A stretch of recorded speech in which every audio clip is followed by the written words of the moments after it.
तो दोस्तों स्वागत है वंदे मातरम और स्वागत है आपका मेरे इस न्यूज़ चैनल में सुनील हालाकंडी के व्यूज में।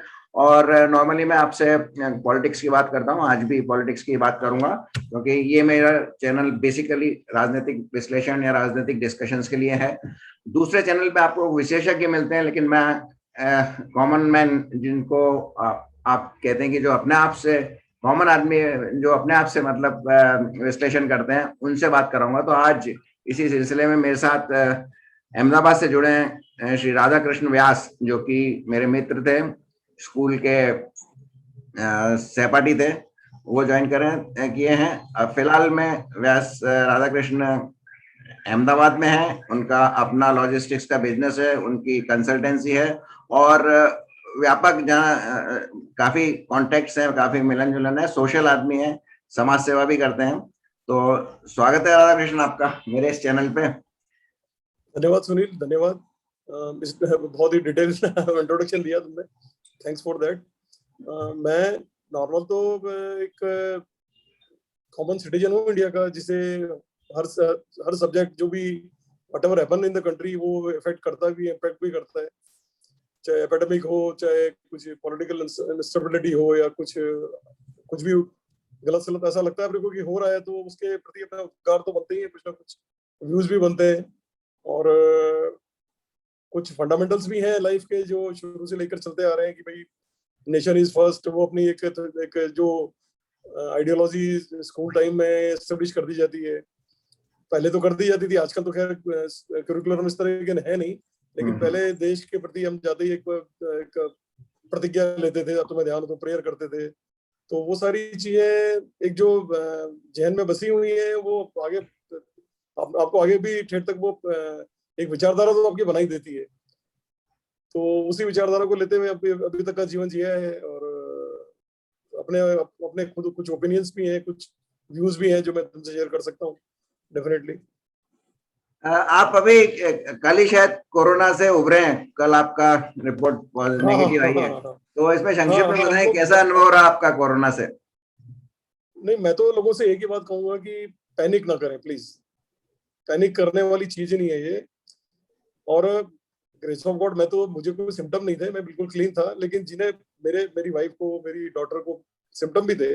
पर इसको बहुत ज्यादा पैनिक करने की जरूरत नहीं है। आप बहुत ज्यादा इस तरह नहीं हो जाए कि पता नहीं अब क्या होने वाला है। और इसे ढंग से डील करें, नेचुरली थोड़ा ज्यादा करें। जैसे हम लोगों ने स्टीम पे, गर्म पानी पे, इन पे फोकस किया, नींबू पानी और ये नारियल पानी लिक्विड ज्यादा लिया, और अपने आप को थोड़ा कंटेंट रखा। मतलब मेंटली तो बिल्कुल भी डिस्टर्ब नहीं हुए।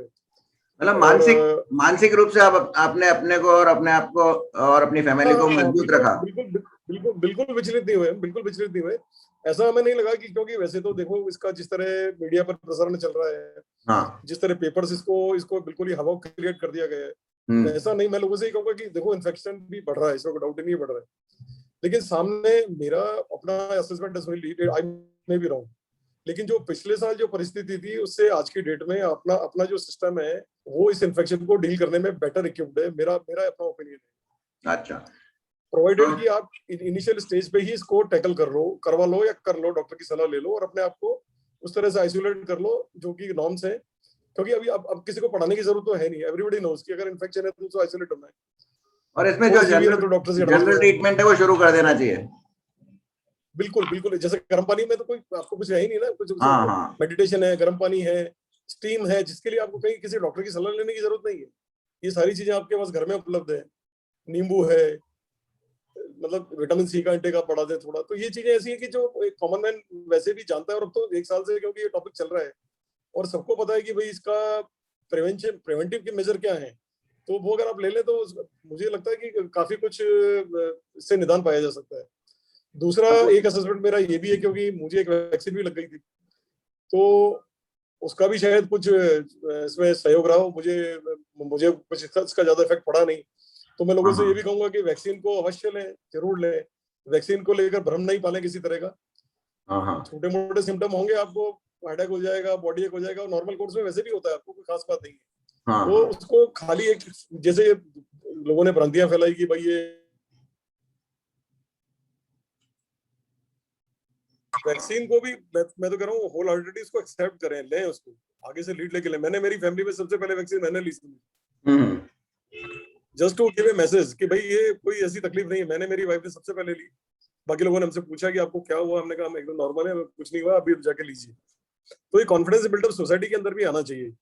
एक तो सिस्टम को लेकर मतलब आप इस तरह से हर चीज को नकार दें, वो अच्छा नहीं। मतलब कोरोना से हिम्मत हिम्मत और मानसिक शक्ति, हाँ, मानसिक रूप से आपको स्ट्रांग रह के और लड़ाई करनी है। लड़ाई का। दूसरा मैं ये भी कह रहा हूँ कि जैसे मैंने वैक्सीन ली तो एक सरकारी हॉस्पिटल में जाके ली थी। हम्म। वो उसके पीछे उद्देश्य कोई पैसा बचाना नहीं था, उद्देश्य ये था कि you have to trust the system. Trust the system, yes. मैंने भी मैंने मैंने सरकारी दो संस्थान में जाके मैंने ही दो, वैक्सीन लिया है। मेरे दोस्तों ने मुझे कहा कि यार आप 250 तो खर्च कर देता, ऐसा क्यों किया? मैंने बोला कि ये सवाल 250 का नहीं है, 250 तो मैं 10 जनों को स्पॉन्सर भी करूंगा। हाँ, लेकिन मैंने अपना, क्योंकि एक आप सिस्टम पे आपको ट्रस्ट है, ऐसा आपको शो करना पड़ेगा, सही। तो ही जाके चीजें आगे बढ़ेगी ना। तो मैंने सरकारी में लगवाई, मैंने जाके इसीलिए लगवाई। उसके पीछे उद्देश्य ये नहीं था मुझे पैसे बचेंगे, उद्देश्य ये था कि you have to trust your system. System में विश्वास एक व्यक्त करने का एक तरीका था ये। बिल्कुल जरूरी, बिल्कुल जरूरी, क्योंकि अब इतना बड़ा इंफ्रास्ट्रक्चर गवर्नमेंट खड़ा कर रही है तो आप उसको सपोर्ट तो करो एटलीस्ट जाके। अच्छा, आप करोगे तो आपको देख के 4 ढंग के लोग आएंगे ना, अदरवाइज आप मतलब आपने अपने सरकारी सिस्टम को अपने खाली भाई बीपीएल कार्ड होल्डर उनके लिए बना दिया। ऐसा नहीं करो, उसको एक्सेप्ट करो उन चीजों को, तो ताकि ये प्राइवेट पे जो काला बाजारियां इस तरह के धंधे बोलते बोलते हैं, उन पे अपने आप लगाम लगेगी थोड़ा। आप लोग अगर इस तरह से करोगे भी, सही ये है। मेरा मानना है। बिल्कुल बिल्कुल सही कहना आपका। मैंने भी इसी के चलते सरकारी अस्पताल में लगाई थी और वहाँ की व्यवस्थाएं भी मैंने देखी थी। और वो एक बार मतलब शुरू के पहले 3-4 दिन में तो जब मैं गया था तो मुझे जो यहाँ का प्रकाशन सेठी अस्पताल है इंदौर का, उसमें सुविधाएं या जो व्यवस्थाएं थी वो मुझे प्राइवेट हॉस्पिटल से बेटर लगी थी। एनीवे, मुझे भी, मेरा भी फीलिंग अच्छा ही रहा, अच्छा ही रहा। हम्म। और चलिए, बहुत कुछ अच्छी लगता है बात कि है लोगों कि को बता दो। हाँ, अच्छी बात है कि आप कोरोना से लड़ाई जीत गए हैं, आप और आपकी फैमिली। तो इसके लिए आपको बहुत बहुत बधाइयाँ और आगे के लिए थैंक यू, शुभकामनाएं। Thank you. आपने आप छात्र जीवन में राजनीति में भी थे, यानी छात्र राजनीति में थे। आपने शायद गवर्नमेंट कॉलेज अजमेर में प्रेसिडेंट बने थे या प्रेसिडेंट का इलेक्शन लड़ा था। तो उस समय हाँ, की छात्र राजनीति और आज की छात्र की राजनीति, इसमें क्या अंतर पाते हैं? आजकल छात्र राजनीति है ही नहीं। मुझे सुनील उन दिनों के अनुभव तो ऐसे ही रहेगी। वो कुछ एक, जहाँ अजमेर के राजकीय महाविद्यालय का जो प्रेसिडेंट होता था, उसकी एक अपने आप में एक अजमेर में एक रेपुटेशन होती थी, हम्म। एक उसका डोमिनेंस होता था अजमेर में उसका। वो हम्म। उसको he was treated as a reputed person या हाई प्रोफाइल पर्सन, ऐसा कुछ उन दिनों में तो था। उस किरदार को काफी महत्व दिया जाता था। मतलब नौजवानों का और एक पॉलिटिकल रिप्रेजेंटेटिव इन्फ्लुएंस उन माना दिनों जाता इतने था। ज्यादा नहीं थे। हम्म। हाँ, और पॉलिटिकल इंटरफेरेंस इतने ज्यादा नहीं थे। कुछ लोग जैसे थे कि भाई एनएसयूआई से इनसे या एबीवीपी से जुड़े हुए थे, ऐसे हम्म। ऐसा उन दिनों भी था। पर ये इतना प्रादुर्भाव इन पॉलिटिकल पार्टियों का अजमेर की राजनीति में तो इतना ज्यादा नहीं था। पर वो हम्म। छात्रों के अपने अपने ग्रुप्स थे जो जिस तरह से वर्क करते थे। और उसके पीछे ऐसी कोई राजनीतिक मतलब मेरी तो पर्टिकुलरली कोई ऐसी महत्वाकांक्षा भी नहीं थी कि मैं ये पोस्ट लेने के बाद मैं आगे किसी पॉलिटिकल एरा को ज्वाइन कर लूंगा या मैं कुछ बन जाऊंगा। और आज देखते हैं जो हमसे जूनियर थे कॉलेज के दिनों में, जो मतलब उस पीरियड में कहीं सीआर बनने के भी काबिल नहीं होते थे, जो हम लोग प्रेसिडेंट के लिए लड़े थे, वो आज एमएलए हैं, मिनिस्टर हैं। और तो उन लोगों ने उस एम्बिशंस को कंटिन्यू रखा होगा या उनके कुछ टारगेट ही शुरू से अलग रहे होंगे। और पहले पहले तो हमारे गोल्स ज्यादातर को, राजनीति में लोग मतलब स्टूडेंट यूनियन से ही आगे बढ़ते थे और काफी लोग थे, जैसे राजस्थान में अभी भी कुछ मिनिस्टर्स हैं, बीजेपी के भी कुछ मिनिस्टर्स हैं जो कि इसी रूट से आए हैं। तो हाँ हाँ, अब कह रहा हूँ ना, हाँ, कुछ लोग अब आप छात्र कैसा राजनीति से देखते हैं काफी राजनीति में जुड़े थे। स्टूडेंट्स का रोल? मैं अभी तो वैसे ओवरऑल सुनील राजनीति को आज एनालिसिस करें तो लोगों ने इसको तो बना लिया प्रोफेशन, फ्रैंकली स्पीकिंग। हाँ हाँ। चाहे वो मतलब you can relate any party to that, no doubt कि कुछ में कुछ डिफरेंसेस हैं, वो इनकी लीडरशिप की वजह से है। अदरवाइज लोगों का मैंने तो यहाँ तक देखा है कि जैसे जब चुनाव नजदीक आते हैं तो इनकी महत्वाकांक्षा इतनी बढ़ जाती है कि जैसे सपोज कि जिस पार्टी के लिए ये, जिस पार्टी के की आइडियोलॉजी को लेकर ये लोग चल रहे होते हैं, जिस पार्टी के गुणगान गा रहे होते हैं, अगर वो पार्टी उनको बाई चांस अगर कहीं लगता है कि डिच करने की मूड में है तो वो इमीडिएटली स्विच कर जाते हैं दूसरी तरफ। स्विच कर जाते हैं, बराबर। हाँ। हाँ, वो अपनी तो मुझे नहीं लगता कि, मुझे तो कई बार ऐसा लगता है कि आइडियोलॉजी तो बेचारा वोटर लेके बैठा है। पॉलिटिशियन तो बिना आइडियोलॉजी के है, मतलब चुनिंदा तो ऐसे हैं जो बिना आइडियोलॉजी के हैं। जब जिस तरह हवा बहरी होगी चल देंगे। अब जैसे एग्जाम्पल के लिए आप वीसी शुक्ला को ले लो, हाँ। आपके तो मध्य प्रदेश में काफी महत्वपूर्ण राजनीतिक चरित्र रहा है अपने आप में वो, लेकिन वो हवा रामविलास पासवान को ले लो, वो तो मौके की बयार में अपने आप जिधर मतलब उनका कोई राजनीतिक चरित्र मुझे नहीं लगा कहीं। नहीं, हम आप तो जैसे आज की देखिए, डेट में राजनीति, जैसे जैसे देखें कि तृणमूल है बंगाल में, उसकी और कांग्रेस की जहां तक आइडियोलॉजी का सवाल है कोई फर्क नहीं है, लेकिन फिर भी अलग अलग लड़ रहे हैं, तो बेसिकली एक पर्सनैलिटी कल्ट हो बस गया है। पर्सनली कट भी नहीं, पावर ग्रैब कैसे की जाए, बस वो है कि पावर के बाद आप करप्शन करोगे, पैसे कमाओगे, अल्टीमेट टारगेट वही है और कुछ भी नहीं। मतलब किसी को ये जन सेवा करने का तो मुद्दा अभी जो है बहुत कम लोगों में डेडिकेशन है जो किसी पर्टिकुलर एजेंडा के साथ चल रहे हैं। तो ऐसे लोग तो बहुत कम है जो, क्योंकि अच्छा वैसे देखा जाए सुनील तो ये परिवर्तन तो हर एक प्रोफेशन में आया है। बिल्कुल। राजनीति को तो छोड़ो, राजनीति तो प्रोफेशन बन गया, अदरवाइज आप देखो आपके और हमारे टाइम के जो टीचर्स थे उनके करेक्टर आप देखो। हम लोग जब कहीं कहीं कोई जरूरत पड़ती थी तो हमें वो कहीं ट्यूशन, उनका दिमाग में इस तरह का क्राइटेरिया नहीं होता था, एक्स्ट्रा क्लासेस लेके भी वो पढ़ा देते थे। पैसा कमाना उद्देश्य नहीं होता, कुछ टीचर करते थे पर उनका अल्टीमेट उद्देश्य ऐसा नहीं था कि हम लूटी डालें, ये कोचिंग सेंटर खोल लो, दुकानें चला लो। और सेम मेडिकल प्रोफेशन के साथ हुआ, जब तक लोग सेवा में थे तब तक ये लोग तब भी ठीक होते थे। ऐसा नहीं कि इन्होंने ये मल्टी स्पेशलिटी हॉस्पिटल आके और बड़े डॉक्टरों ने आके कमाल कर दिए। मतलब अब लेकिन सभी अब वो तरह, मतलब एक तरह से कमर्शलाइजेशन हो गया, पॉलिटिक्स का भी हर कमर्शलाइजेशन हो गया है। जगह, हर हाँ, मतलब पॉलिटिक्स की जब जब कमर्शियलाइजेशन मेडिकल, टीचिंग, एजुकेशन सब में कमर्शलाइजेशन हुआ, तो राजनीति में कैसे इससे भी बच के होगा रह ही होगा, सकती है? होगा ही, बच के अप्लाई नहीं रह अप्लाइड सकती। बच चलिए, के नहीं अगर रह आप सकते। राजनीति की बात आई है तो अपन बात करते हैं महाराष्ट्र की। महाराष्ट्र में त्रिदल की सरकार है, और जब ये बनी थी तो ये लगा था कि ये बहुत ज्यादा टिकेगी नहीं, लेकिन अब तक मेरे ख्याल से 1.5 साल के करीब हो गया है, और अभी तक भी ये चल रही है। हालांकि सारे घोटाले और अपने अंतर कॉन्ट्रोडिक्शंस तो है ही नहीं, क्योंकि इनका कोई आइडियोलॉजिकली तो बेस था नहीं, था जिसके लिए ये साथ आए हैं। ये तो केवल सत्ता ग्रैब करने के लिए, जैसा आपने कहा, सत्ता के लिए आए हैं। तो आप क्या मानते हैं कि क्यों इसके जो एमएलएज हैं, जो विशेषकर शिवसेना के, जो कि हिंदूवादी पार्टी थी, वो क्यों अभी तक चिपके हुए हैं शिवसेना से या उद्धव ठाकरे से? वो अलग क्यों नहीं हो रहे हैं? कारण भाई हर एक, जैसे ही ये लोग इनका जैसे ही वो पावर फैक्टर जैसे ही आता है ना, तो वहाँ इनको बटवा मतलब इनको इनकी जो भी कट मिल रहे हैं वो सबको मिल रहे होंगे, कंफर्म है वो, कोई डाउट ही नहीं। मतलब आज एमएलए को होल्ड करके रखना, अगर कोई खरीद रहा है तो भी उसके लिए मुश्किल काम है, और जो जिसने सस्टेन कर रखा है उसके लिए भी मुश्किल काम है। Loyalty is not at all related to some ideology और नथिंग एल्स। लॉयल्टी अभी, अच्छा इनको भी पता है कि शिवसेना का अस्तित्व जो है वो अगले इलेक्शन में क्या होगा किसी को पता नहीं। मुश्किल इनके लिए काफी मुश्किल आने वाली है, क्योंकि इन्होंने अब जो कुछ एक वोटर की परसेंटेज तो ऐसी होती है कि जो आइडियोलॉजी रिलेटेड होती है, इसमें कोई डाउट ही नहीं है। फ्यू परसेंटेज तो अगर शिवसेना का 5% वोट बैंक भी कहीं खिसक के जाता है जो कि आइडियोलॉजी बेस्ड था, ये मान के चलो आप, जो क्योंकि होगा ऐसा ऐसा हर पार्टी के साथ होता है। आइडियोलॉजी बेस्ड कल बेस्ड जो वोटर है वो तो उसके साथ रहता ही रहता है, आइडियोलॉजी के साथ, पार्टी के आइडियोलॉजिकल। साथ। तो हाँ आपका तो वो मानना है कि शिवसेना का जो आइडियोलॉजिकल बेस्ड वोटर है, जो बेसिकली हिंदूवादी वोटर है, या जो वो राइट खिसकेगा, विंगर है, वो बीजेपी की तरफ शिफ्ट हो जाएगा। तो फिर जो वो खिसके, वर्तमान जो एमएलए हैं, ये लोग वापस चुन के नहीं आ सकते। तो ये इनका जितना मुश्किल हो जाएगा। किसी तरह सत्ता से चिपके रहना चाहते हैं। और मेरे ख्याल से वहां पर भी इस जो कहते हैं कि कॉमन मिनिमम प्रोग्राम था कि पैसा कमाओ, और इक्वली शायद सारे एमएलए जो हैं उनको अपना अपना बराबर हिस्सा मिल रहा है, अंशदान मिल रहा है, इसलिए ये लोग जुड़े हुए हैं अभी तक। बिल्कुल बिल्कुल बिल्कुल सत्य, बिल्कुल सही बात है, एकदम तुम्हारा सोचना सही है। और उसके पीछे लॉजिक भी वही कि उनको श्योरिटी है ही नहीं कि अगली बार उनका क्या होगा, क्योंकि ये डेफिनेटली ये उनको सेटअप को लगने वाला ही है। जनता देखिए, इसमें जो पब्लिक का तो एकदम, पब्लिक ऐसा नहीं है कि ब्लाइंडली वोट देती है, ऐसा तो होता ही नहीं। और ये कहीं ना कहीं एक, आज भी कुछ जो भी पार्टी उसके पास एक बेसिक वोट बैंक तो होता ही है, और वो किसी वजह से क्रिएट होता है, उसको क्रिएट करना पड़ता है। अब वो क्रिएट वोट को अगर आप इस तरह से डिच करोगे तो वो तो फिर आपको लेसन देता ही देता है, इसका कोई डाउट ही नहीं। बहुत टाइम तक इस तरह किसी बाला साहब के नाम को लेकर लॉयल नहीं रहेगा, क्योंकि अब वो सामने वो फीचर्स, जिस तरह की बातें थी, जो आइडियोलॉजी थी, वो तो आज है ही नहीं। वो तो आ जाए नहीं।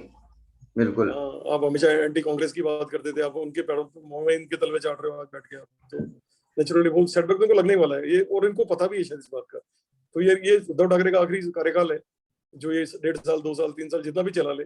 बाकी यहाँ तो अच्छा, शरद पवार तो अपने आप में कोई अनप्रोटेक्टेड आदमी है, वो तो कभी भी किसी को भी झटका दे सकता है। हाँ। उसका तो कोई अच्छा, वो भी वजूद की आखिरी, शरद पवार का एरा खत्म होने के बाद एनसीपी का भी पता नहीं पड़ने वाला कहाँ गई है। हाँ, हो सकता है ये कांग्रेस में मर्ज हो जाए या कुछ लोग बीजेपी में चले जाएं। मर्ज जो बच्चे कुछ होंगे या तो कांग्रेस में चले जाएंगे या बीजेपी में चले जाएंगे, अपना कुछ क्रिएट भी करेंगे तो 2 5 7 एमएलए, पर वो पावर का जो गेम है वो नहीं खेल पाएंगे लोग, पावर गेम खत्म हो जाएगा इनका। आपको क्या लगता है कि बंगाल में अगर बीजेपी जीतती है अच्छे मार्जिन से, तो उसका महाराष्ट्र की सरकार पे कुछ असर पड़ेगा? नेचुरली उनका कॉन्फिडेंस बिल्डअप तो होगा, और दूसरी तरफ जो विरोध पक्ष है उसका तो मॉरल डाउन होना स्वाभाविक है। और वैसे भी वो तो अभी जिस तरह की विपक्ष की हालत अपन देख रहे हैं देश में, न तो कोई कंटेंट्स है, न कोई उनके पास डायरेक्शंस हैं, कुछ भी मतलब बोलना है बस बोलने के लिए बोल दिया, तो वो वैसे ही मरे पड़े हैं। और ये अगर बंगाल जाता है तो नेचुरली तो अभी सिंगल पॉइंट पर अपोजिशन काम कर रहे हैं सर, देश में किसी तरह से अनार्की फैला, और कुछ भी नहीं है। किसान आंदोलन है तो भी अनार्की का एनआरकी है, हाँ, और वो भी वेस्टेड इंटरेस्ट का ही है बेसिकली। अच्छा, अब आप वापस अपन गुजरात, आप गुजरात में, तो गुजरात पे आते हैं। गुजरात में अभी लोकल बॉडी इलेक्शन हुए थे और इसमें बीजेपी अच्छी खासी जीती थी, पर जीत इसका मुख्य जो इसमें निकलता है बीजेपी की जीत नहीं है, वो है कि आम आदमी पार्टी ने कुछ अच्छा प्रदर्शन किया, और ओवैसी ने भी शायद अहमदाबाद में 7-8 वार्डों में जीत हासिल की है। तो इसको आप किस तरह से देखते हैं? पहले आम आदमी पार्टी की जीत को और फिर एमआईएम जो ओवैसी की पार्टी है उसकी जीत को। देखो, मैं तो गुजरात में रहता हूँ, आम आदमी पार्टी का यहाँ कोई अस्तित्व है नहीं। सेक्शन वही वाले हैं जो उन दिनों पाटीदार आंदोलन को सपोर्ट कर रहे थे। वो हार्दिक पटेल तो चला गया है कांग्रेस में। उसमें जो लोग रिमेनिंग लोग हैं वो नेचुरली उनके कुछ एक पॉकेट्स हैं जहां पर उन लोगों की प्रेजेंस है। और सूरत बेसिकली वहां पाटीदार आंदोलन का एपिसेंटर भी सूरत ही था, तुम्हें ध्यान हो तो। और वहां वो जो हार्दिक पटेल के निकलने के बाद जो भी इफेक्टिव पॉलिटिकल फोर्सेस थी, वो उनके पास पैसा भी है और उनके पास सिस्टम भी है, और वो उनके लोग ही जीते हैं, नॉट आपके लोग नहीं जीते हैं। वो लोग आम आदमी पार्टी में के टिकट पे जीते हैं, ऐसा आपका नजर है? यस वो आपका कोई आपका नहीं है, मतलब वो रेजिडेंट, मतलब जो बचा शेष पाटीदार आंदोलन के लोग हैं वो जीते हैं, वो जीते हैं, और उनके सर्टेन पॉकेट्स हैं। आज भी जैसे अहमदाबाद में कुछ एक वार्ड ऐसे हैं जहाँ उनकी प्रेजेंस, क्योंकि वो पाटीदार बेसिकली पाटीदार लोग हैं। और वो जो सौराष्ट्र की डायमंड लॉबी है उसके लोग हैं, और उनके पास फंड्स भी अच्छे खासे हैं, तो they can manage the show, but they are not basically, they are not आप, यू कांट से देम आप, they are wearing the cap of आप, but they are not आप, they are not आप। तो मतलब जो अरविंद केजरीवाल है वो फालतू में शेखी बता रहा है वहां पे, वो मुगालते में वो दे आर नॉट आप, दे आर पासा एक था ना, पाटीदार आंदोलन समिति जो थी ना, पासा, उसके लोग हैं। और अब एमआईएम की बात कर ली जाए, गुजरात में अहमदाबाद में जो 7-8 सीट जीते हैं, वो मेरे ख्याल से एमआईएम फ्यूचर में कांग्रेस के लिए बड़ा चैलेंज है सुनील, नॉट फॉर बीजेपी। नहीं, मैं वापस कांग्रेस एमआईएम जो है ना, कांग्रेस के लिए मुस्लिम पॉकेट में बड़ा चैलेंज बनने जा रहा है अगले टाइम में काफी। तुम्हें ध्यान हो 80s में 80 और 90 के बीच में मायावती जिस तरह से चली थी, हाँ, मतलब खेल बिगाड़ने का काम करेंगे। यस, मुस्लिम पॉकेट में क्योंकि एक सेपरेट आइडेंटिटी दे रहे हैं ना, ये दिक्कत। मतलब अब तक तो क्या था कि भाई आप जाके कहीं वहां उनके साथ बैठ रहे हो। Now is trying to give separate identity to Muslim, तो ये उसका कार्ड चल रहा है, इसमें कोई डाउट नहीं है। तो पर इसका by and large Indian politics में कोई बहुत बड़ा इम्पैक्ट नहीं आने वाला है, पर वो गेम बिगाड़ देगा। मतलब ये जगह पे जहां पे भी छोटे पॉकेट्स में, वहां दूसरों का खेल बिगाड़ने का काम जरूर करेगा। सबसे बड़ा सफरर वही होंगे, नॉट हिंदूवादी पार्टीज, बट जो अगेंस्ट जो है ना, बाकी कांग्रेस है, जो XYZ जो भी है, दे विल बी सफरर। पर अभी तक ये एमआईएम को कंटेन करने की बीजेपी की कोई स्ट्रेटेजी नजर नहीं आई। जरूरत ही नहीं है ना उनको, उनके काम उड़ जा रहे हैं। अच्छा, नहीं, लेकिन लॉन्ग रन में तो उन्हें कोई इसको ऑन द कॉन्ट्ररी तो उनके जो अपोजिशन में वोट जाते थे वो डिस्ट्रीब्यूट हो रहे हैं। नहीं वो तो ठीक है, वो तो टेम्परेरी मतलब जैसा आपने कहा कि नहीं मतलब परमानेंट है, वो परमानेंट है। देखो कितना आप कितना भी जोर लगा लो सुनील, ये मेरे स्ट्रिक्ट ऑब्जर्वेशन है और मेरे एकदम सीरियस ऑब्जर्वेशन है, Muslim will never vote BJP, forget it. नहीं मैं वो नहीं कह रहा हूँ, मैं ये कह रहा हूँ कि अभी शॉर्ट टर्म में तो बीजेपी को इससे फायदा होगा, क्योंकि मुस्लिमों के वोट जो कांग्रेस को ट्रेडिशनली जाते थे वो, या दूसरी सेक्युलर तथाकथित सेक्युलर पार्टी को जाते थे, वो MIM ले लेगी। लेकिन लॉन्ग रन में अगर मुस्लिम के वोट बढ़ते गए तो एक वो शक्ति के रूप में उभर सकता है। इसको कैसे बीजेपी टैकल करेगी? नहीं ऐसा होगा ही नहीं, कारण क्योंकि वो कंटेंट्स हो जाएंगे ना एक ही जगह पर। आप देखिए जैसे ऐसा थोड़ी कि दलित उसके साथ जाएंगे, नहीं जाएंगे। उस केस में एक फायदा और होगा कि दलित वोट जो है वो डिलेमा में रहेगा कि where should I go, then it is advantage for BJP again. तो आपका मानना है कि लॉन्ग रन में MIM कोई एक बहुत बीजेपी के लिए बड़ा चैलेंज खड़ा करने वाला नहीं है? पॉलिटिकल पावर, पॉलिटिकल चैलेंज भी है तो कांग्रेस के लिए, इनके लिए कांग्रेस के जो भी इनके वोटों पे डिपेंडेंट है ना, जैसे तृणमूल को ले लो, समाजवादी को ले लो, जो इनके वोटों पे जो पूरा गेम प्लान करते हैं ना, उनको तकलीफ है।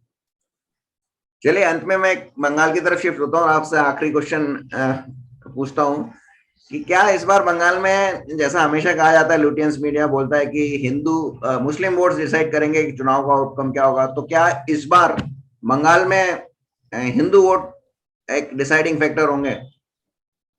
पिछले 3 लोकसभा के इलेक्शनों से सुनील, हिंदू वोट ही डिसाइड कर रहा है। हिंदू ही डिसाइड कर रहा है। पूरे देश का लुटियंस को तो पता है नहीं हो क्या रहा है, अंडर करंट क्या है, दे डोंट नो।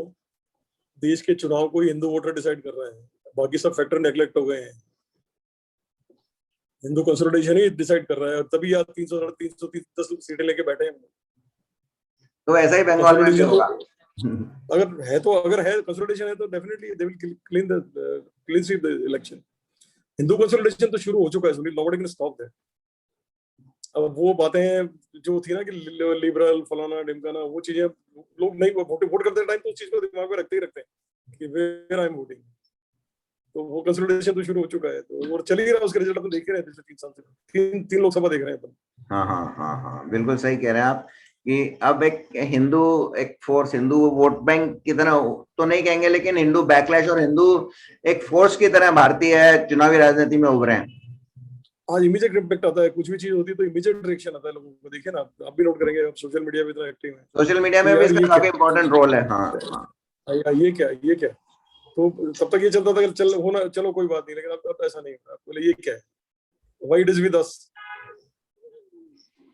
चलिए हम इसी के साथ आज का हमारी चर्चा समाप्त करते हैं। बहुत बहुत धन्यवाद आपका कि आपने समय निकाला, और हम भविष्य में फिर आपके साथ जुड़ेंगे इसी तरह की डिस्कशन करने के लिए। Thank you. चलो ठीक है, बाकी ध्यान रखना यार, है ना, रिकॉर्डिंग खत्म हो गई मतलब है। ठीक, ओके बाय।